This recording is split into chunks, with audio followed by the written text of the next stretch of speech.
Hey guys, Freddy here. Over the past wee while, I've considered doing various videos on AI and how the different types of programs which have been coming out can help you in your games. For example, in my group, we've started using some of the AI programs for character illustrations. So when we start a new campaign, we put in the descriptions of, well, my halfling sea captain, for example. Somebody else put in their tiefling sorcerer, and we got various fantastic pieces of artwork based on the descriptions we put in. So we've been illustrating our characters that way. And I was thinking about doing that, especially for the role-playing game we're putting together in the House Rules videos, coming up with artwork using that and seeing how that works out. But recently I stumbled across this ChatGPT, a chatbot, which is absolutely astounding and can do an amazing amount of work in your D&D games. It works for some other role-playing games, but for D&D it works astoundingly well. So I'll put the link down in the description below, and I'll show you some of the stuff I've discovered. Now this video will be a bit choppy, because one of the problems with ChatGPT at the moment is that there are a lot of people testing it out. It's received 1 million users, even though it's only been out a matter of weeks. And you can get quite a few out-of-service warnings that it just can't do things for you at the moment. But I'll cut this video so I avoid that happening during these videos. But be warned, if you go over and you start using it, you might get that. But it's still a very, very useful tool, because these outages tend to only last a couple of minutes at most, in my experience. So first of all, one of the things I've discovered that it's really good at is adventures, and that's probably what I'm going to spend most of the time. So let's start off with, show me a Dungeons and Dragons adventure. Sure, here's a simple Dungeons and Dragons adventure that you can use as a starting point. Titled, The Lost City of Gold. Synopsis, the players are hired by a wealthy merchant to find a lost city of gold, a legendarily wealthy city that is hidden somewhere in a distant jungle. Merchant believes the city contains vast riches. He's willing to pay the players a large sum to find it. Adventure takes place in dense jungle filled with dangerous wildlife, ancient ruins and hidden temples. Players must navigate through the jungle, avoiding or fighting off dangers as they search for clues that will lead them to the lost city. Hook. Players are approached by the merchant at a bustling city market. He introduces himself and explains his desires to find the lost city of gold. He offers the players a large sum of money to join him on the journey and provides them a map that he believes will lead them to the city. And it's got the various acts here. So Act 1, players set out on the journey, travelling through the jungle, following the map provided by the merchant. Along the way, they encounter various dangers and obstacles, such as traps set by rival treasure hunters, hostile natives, and vicious beasts. As the players continue their journey, they discover ancient ruins and temples that hint at the existence of the lost city. They also uncover clues and artifacts that suggest the city is protected by powerful magic. Act 3, after many challenges and setbacks, players finally reach the lost city of gold. However, they find that the city is guarded by powerful guardians and magical defences. They must use all their skills and resources to overcome these obstacles and claim the treasure. So, tell me about the treasure the players might find. Because one of the astounding things about this is that once you get into a conversation, it understands that you're referring to things within that conversation, and you can ask it to expand on things. So we've got examples of treasure: gold and precious metals, magical artifacts, ancient relics. City could be filled with ancient relics and artifacts, rare and valuable items. Should be tailored for the setting. What might the players encounter in the city? The players are searching for a city that is hidden in dense jungle. There are many different things a player might encounter in the city. Here are a few examples: guardians and defences. So it's not really building a complete adventure for you. It's not giving you all the locations, but it can be very, very useful. traps and puzzles, treasures and loot. This is all very generic stuff, but it's a good starting point for ideas. And another way it can be used is to expand on those. So if we wait a second till it finishes, so we've got ancient ruins, hostile creatures. Show me stat block for monsters encountered.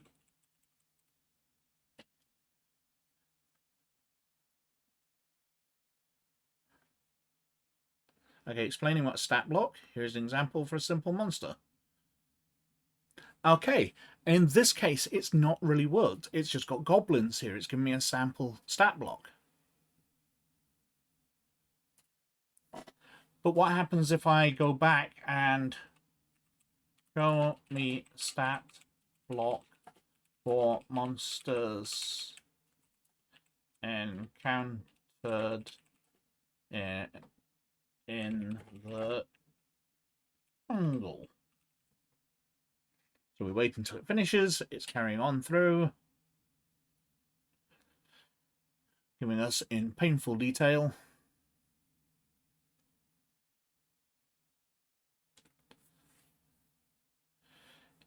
Now it knows a part of the adventure I'm expanding on. So it's saying we might encounter a jungle panther, and it gives us the stats for that. Strength 14, Dex 14, Con 10. So it's creating a monster for us, or searching for one. It's got stealth, dark vision, passive perception. It's got a bite attack. It's got a claw attack. Then it's giving us stats for the Temple Guardian. And it details these out. Now, it can be very useful for other stuff. So the man who was hiring the group, if we wait for this to finish, or while it's typing away, let's leave it. So, wealthy merchant. So we can go show me the stat block for the wealthy merchant. The wealthy merchant is a non-player character who hires players to find the lost city of gold. Here's an example of a step block for the merchant. Wealthy merchant, size medium, armor class 10, hit points 7, speed 30, strength 8, dex 10, con 12, intelligence 16, wisdom 10, charisma 14, persuasion plus 4, insight plus 2, investigation plus 3. He knows common and dwarvish. He's got a dagger. And that's all the information it's giving. I would have liked some information on perhaps for the other equipment, if he's wearing robes or armor and all that, but it kind of details that. And you can build up an adventure quite well. It's also especially good if you've got a starting point or something you want to do. So here we go. I've typed in, show me a horror adventure in an old abandoned manor for Dungeons & Dragons. Make it spooky. So we press enter. Sure, here's a horror adventure set in an old abandoned manor. The Cursed Manor. Players have been hired by a wealthy collector to explore an old abandoned manor that has been sealed off for decades. Collector believes the manor holds valuable antique artifacts and is willing to pay the players a generous sum to retrieve them. However, upon arriving at the manor, they quickly discover the place is not abandoned as it seemed. Strange noises and occurrences suggest the manor is haunted by malevolent spirits. Setting, the abandoned manor is located in a remote forest, far from any civilization. The manor is old and dilapidated. Creaky floorboards and cobwebs covering every surface. Encounters. They explore the manor, they hear strange noises, see unexplained movements out the corner of their eyes. In the library, they find a journal written by one of the former occupants. The family was cursed by a vengeful spirit who was wrongfully accused and executed by the family's ancestor. They encounter a ghostly figure in one of the bedrooms. It's the ghost of the family's ancestor who is consumed by guilt and regret for the wrong they committed.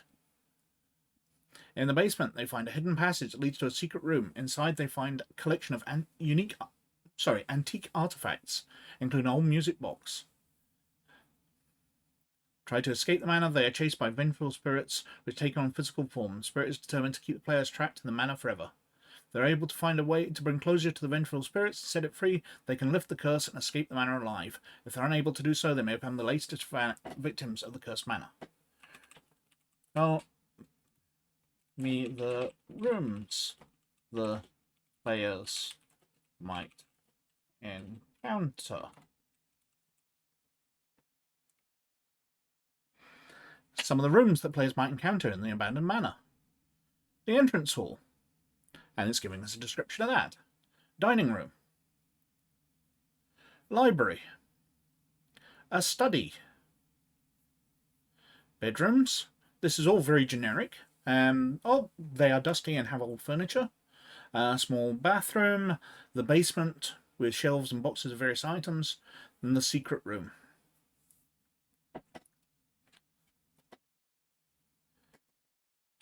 Could the secret room lead to a dungeon with goblins in it? Let's see how it makes that. Yes, it's possible to incorporate a dungeon with goblins. This is one way you can do it. After the players find the secret room and trigger the trap that unleashes a group of skeletons, they can follow the skeletons deeper into the manor and discover a hidden passage that leads to a dungeon. Inside the dungeon, they encounter a group of goblins who have made their home there. The goblins may be hostile and attack the players, or they may be willing to negotiate if the players can offer them something of value. As players explore the dungeon, may have additional rooms and encounters, such as a treasure room filled with valuable loot or a trap-filled corridor, and uncover more information about the history of the manor and the course that... And you can do that. You can lead it in directions. So you can create adventures very simply by having various ideas. And just another wee basic, very sort of first level type adventure idea. Show me a Dungeon Dragon adventure where the players have to travel through a forest and fight bandits. Sure, here's a basic outline for a dungeon adventure set in a forest where the players have to fight. Players are hired by a village leader to track down and defeat a group of bandits that have been terrorizing the area and stealing valuable goods from the villagers. Players begin their journey through the forest using their tracking skills to follow the bandits' trail. As they travel, they encounter various challenges and obstacles, such as a trap sent by the bandits, dangerous wildlife, and treacherous terrain. They come across a clearing where they find the bandits' camp. Bandits are heavily armed and prepared for a fight. Players are able to use their skills and strategy to defeat them and reclaim the stolen goods. Oh, tell me about the bandits' camp.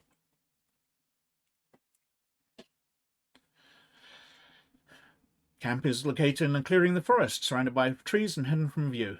Bandits have set up tents and makeshift shelters, as well as a large fire pit for cooking. Several bandits in the camp, ranging from low-level grunts to more experienced and skilled leaders. They are well armed and have a variety of weapons. Set up several traps around the camp to fend against intruders. Tripwires, pitfalls, and hidden crossbow turrets.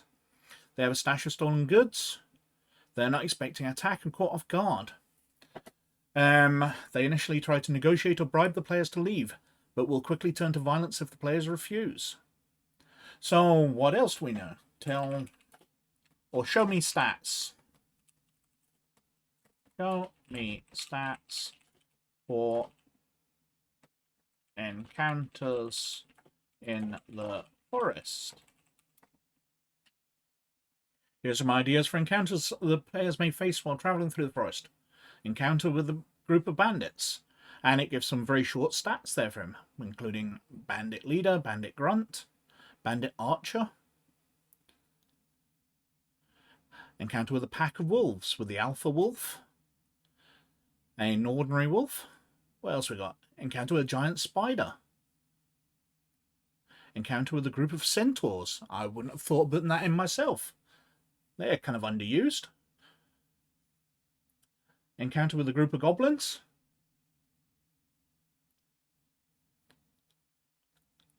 What else we got? Just a few examples. So you can flesh things out as you want. Now, this isn't a replacement for writing a sensible adventure.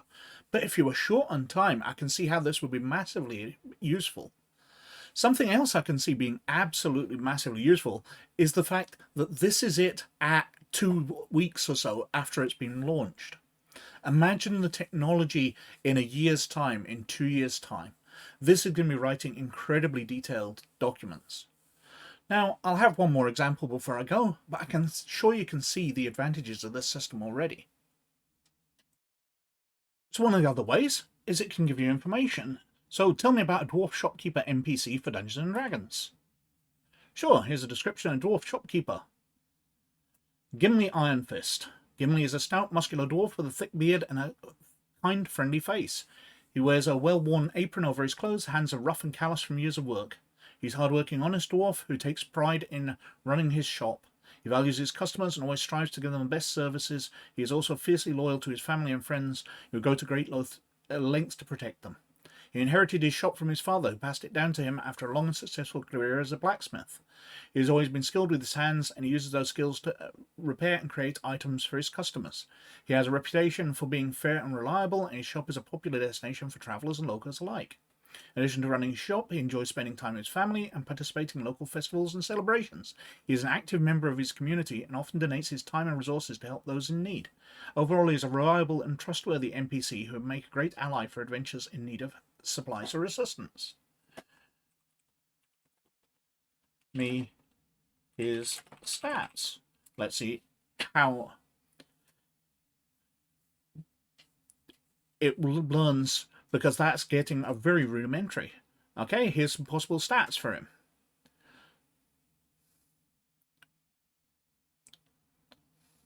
That's his ability scores.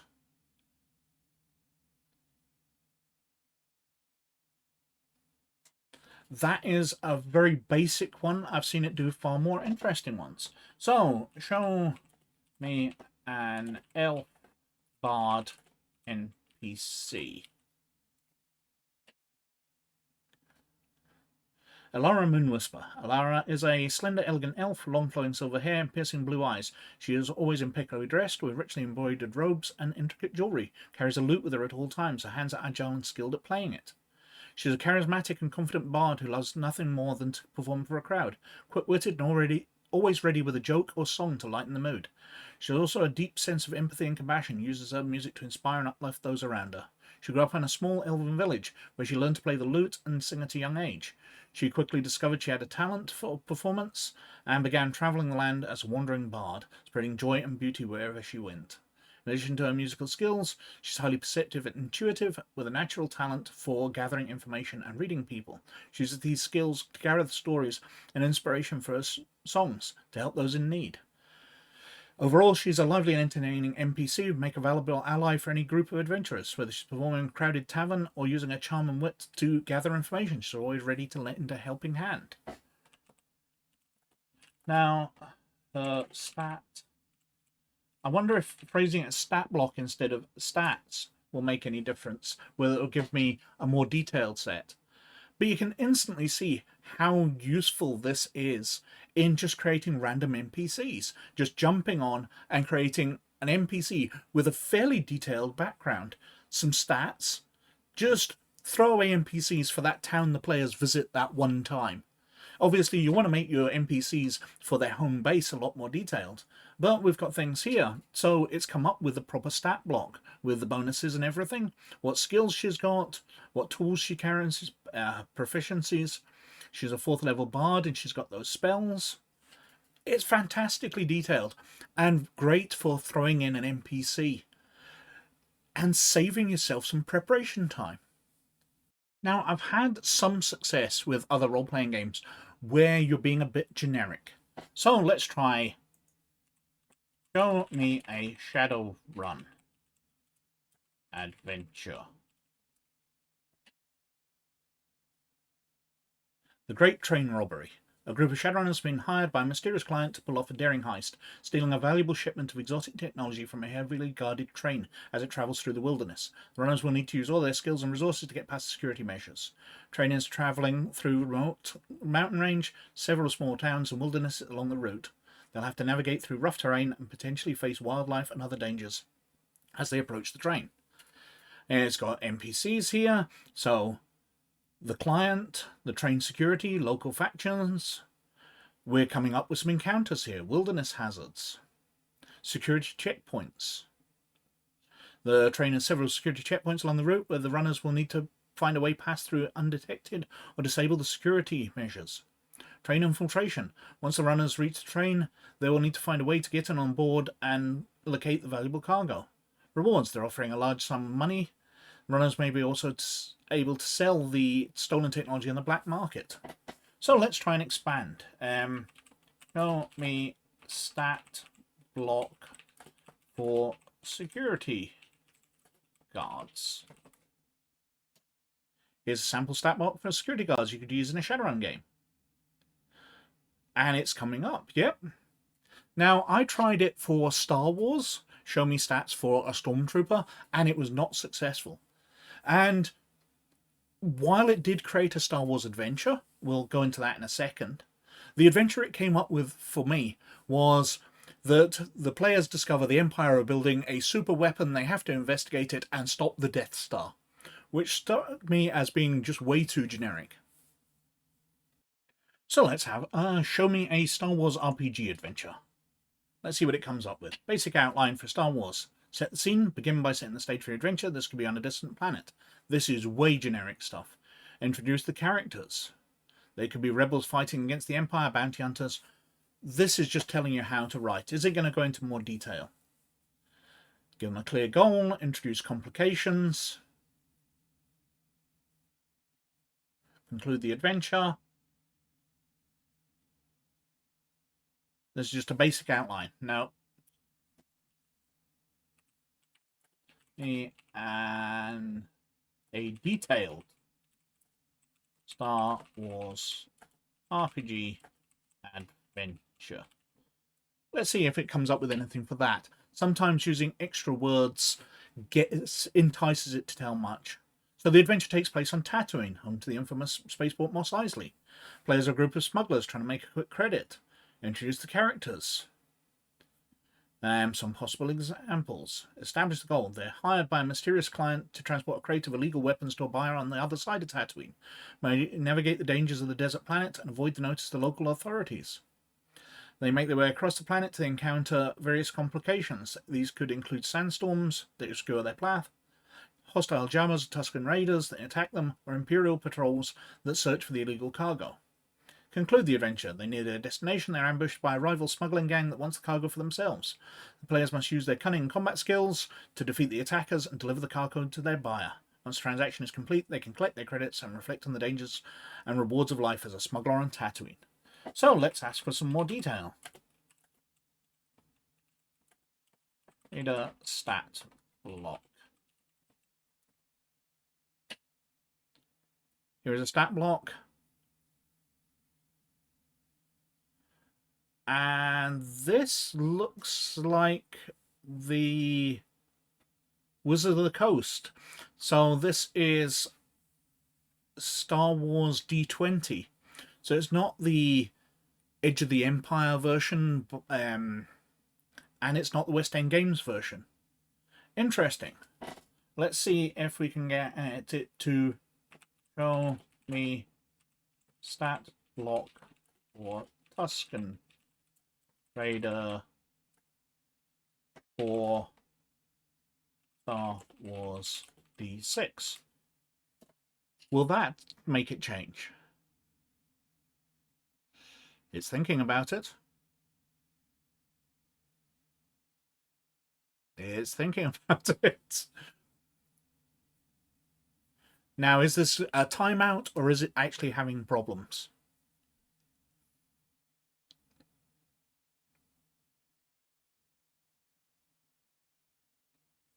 Okay. Oh, here's a stat block. Tusken Raider using Star Wars D6 system. And indeed, we are getting Tusken Raider stats. Sneak, 3D +1. Yep. We could, no doubt, put in for it to give us Edge of the Empire stats if we wanted. They've got Gaddafi stick, strength +1, heavy blaster pistol.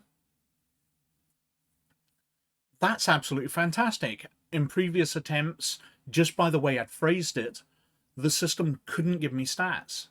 But by getting it to generate an adventure first and then asking it for stats seemed to have worked. whereas just asking it for Stormtrooper stats didn't work at all. Interesting. As we discover the system, it gets more intriguing what you can come up with. I'm tempted to now see whether it can come up with Earthdawn adventures, whether it can come up with Star Trek adventures, and just delve in and see how much detail. But anyway, I think I've introduced the system to you, and you can see some of the ideas here and ways it could be possibly useful to you in your games. As I said before, this system's only going to get better and better. It's not going to replace writing a detailed adventure, I don't think. But if you're looking for something at a very short notice, you just want to sit down for a night's gaming and you want something new, or you want to flesh out encounters in prep time with NPCs and things, this system is absolutely brilliant. Now, it works for lots more than just role-playing games. Obviously, that's the basis of my channel. But you can ask this system tons of things. I've had it write me fairly detailed code for moving icons around an HTML document, and the code worked on the second attempt. The first code it gave me didn't work. I put it in, didn't work at all. Even when I tried to go through and make some sense of it myself, I'm not the best JavaScript programmer, but I can find my way around it. I couldn't get it to work. But when I asked it again in a slightly different phrased way, it gave me code which worked straight out the box. I pasted it in and it worked. There's so much this can do. I've heard of people using this in college and university to write essays. And while it doesn't give them top marks, it can give them passing grades. It apparently is equal to about the bottom 10 people at university, which isn't fantastic, but this AI system is already the equal of the bottom 10 university students. So it's pretty darn advanced. But anyway, I've whittled on for far too long as usual, so thank you very, very much for watching. But as always, most of all, you look after yourselves, and I'll catch you later. Bye now.